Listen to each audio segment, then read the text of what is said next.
I stared at the papers in my hands, my heart pounding like I had discovered a hidden bomb buried right inside my marriage.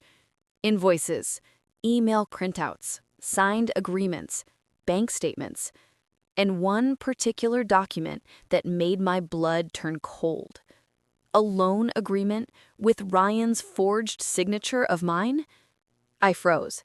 He had taken a $38,000 loan under my name, my signature, my identity, and he had been paying nothing back. If the bank came after anyone, it would be me. My stomach twisted as the truth finally settled. Ryan wasn't just kicking me out. He was leaving me with his mountains of debt, ready to walk into a luxurious new life with Melissa while I drowned financially.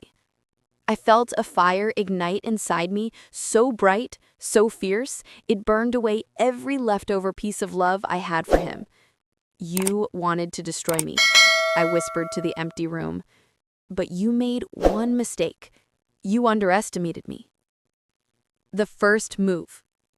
When Ryan returned home that evening, he hummed happily, like a man who had already won. He looked surprised to see me sitting calmly on the sofa, instead of crying or packing. "You're still here?" he asked, annoyed. "Yes," I replied with a sweet smile. "I still have 36 hours, don't I?" He smirked. "Good. Use them wisely." "Oh, I would." He walked into the bedroom to change, and I quietly followed him. I watched as he opened his wardrobe and took out a new shirt. "You went shopping?" I asked casually. He shrugged. "Melissa likes men who dress well." I bit my tongue to hold back my laugh.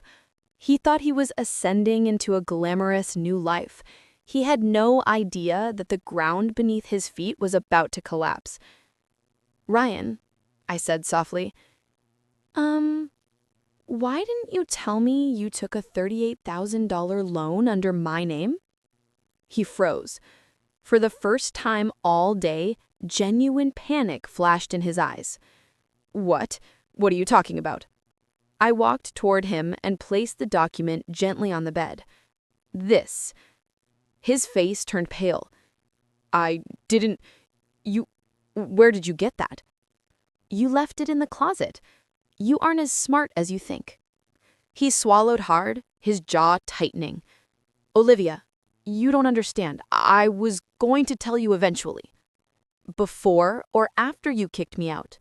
Before or after the bank destroyed my life?" He stepped forward, changing tactics instantly. Ryan was always good at pretending to care when he felt threatened. "Olivia, listen, I swear I'll handle it. You won't have to pay anything." I raised an eyebrow. "With whose money? Mine? Melissa's?" His lips pressed into a thin line. He didn't have an answer. Ryan stood there, trembling, not in anger, but in fear. It was the first time in 10 years that I saw him like that. "You're trying to ruin my life," he whispered. I set my cup down gently. "No, Ryan, you ruined your own life the moment you tried to throw me out like garbage. I'm just stepping out of the way while everything you built collapses." His jaw clenched. "You won't get away with this." I raised an eyebrow. "Get away with what? Defending myself? Protecting my home? Exposing your crimes?" He balled his fists, then suddenly stormed to the bedroom. I followed silently and found him desperately shoving clothes into a suitcase. "Leaving so soon?" I asked calmly. He didn't respond. "You still have 24 hours before Melissa moves in," I said sweetly. He froze. The irony hit him. He wasn't in control of the clock anymore.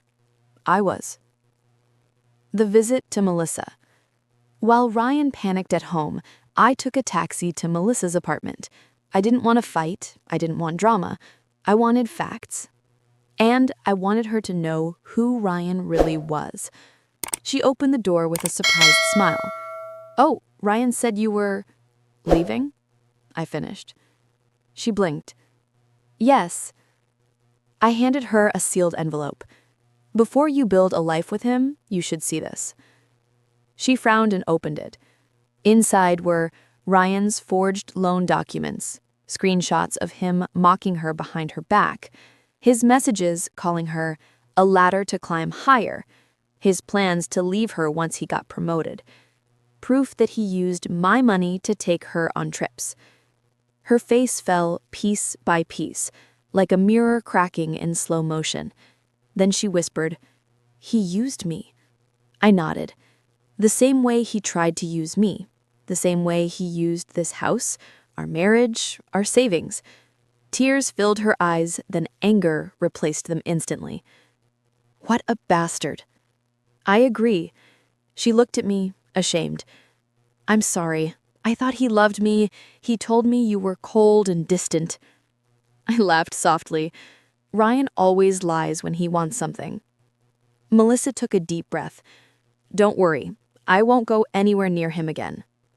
I turned to leave, but before she left, she said something surprising. I'll help you.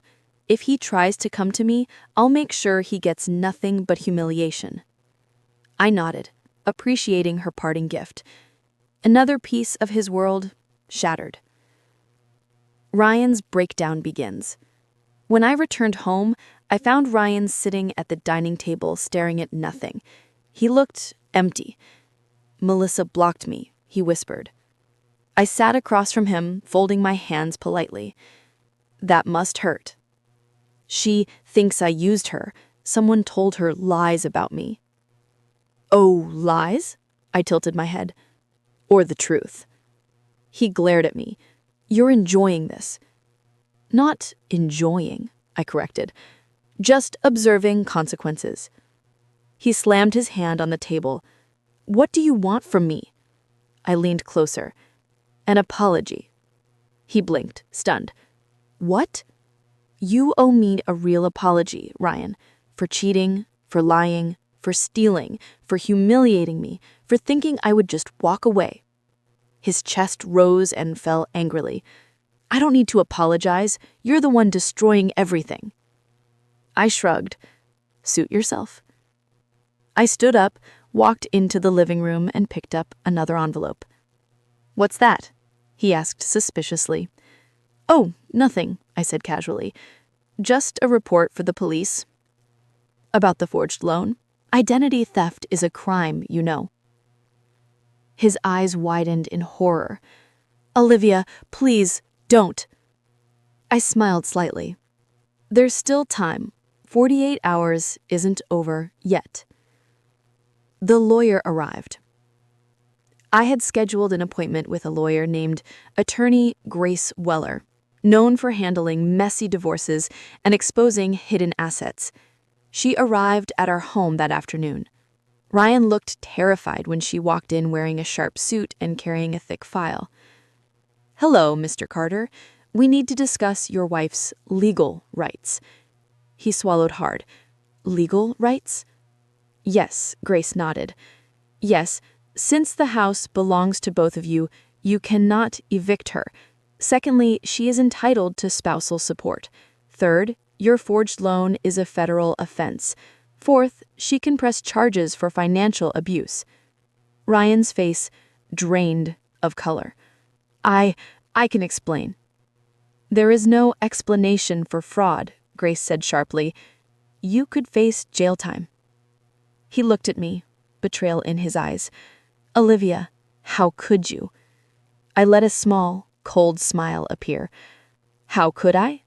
Ryan, you tried to kick me out for your affair. Everything after that is just self-defense. The emotional collapse.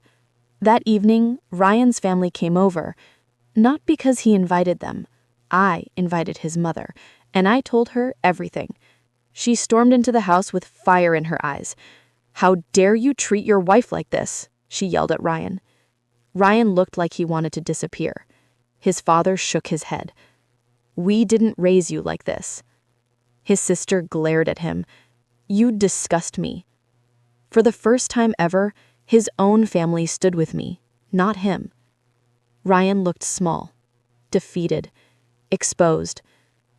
Mom, Dad, please, I made a mistake. A mistake? his mother snapped. You took a loan in her name? You cheated? You tried to throw her out of a house she owns? Ryan covered his face with his hands. I didn't mean for it to go this far. But it did go this far, because he pushed it this far. The night of truth. Late last night, after everyone left, I found Ryan sitting on the floor in the dark living room. He looked broken. I lost everything, he whispered. I leaned on the doorway. Then maybe you shouldn't have tried to take everything from me. He looked up at me, eyes red. I loved you, Olivia. I don't know what happened to me. I shook my head. No, Ryan, you loved the life I gave you, not me. Silence. Deep, uncomfortable silence. Then he whispered, What are you going to do? I answered softly, That depends on you. He frowned. If you truly understand what you've done, if you truly regret it, if you're willing to fix it, then maybe, just maybe, I won't press charges. Hope flickered in his eyes. But, I added sharply, if you try to manipulate me again, even once, then the police will know everything. He nodded slowly. I'll do anything. Just please, don't destroy me. For the first time, he was begging, and I wasn't done yet. I still hadn't shown him the final truth, the one blow that would destroy the last piece of his pride. But that would come soon. Very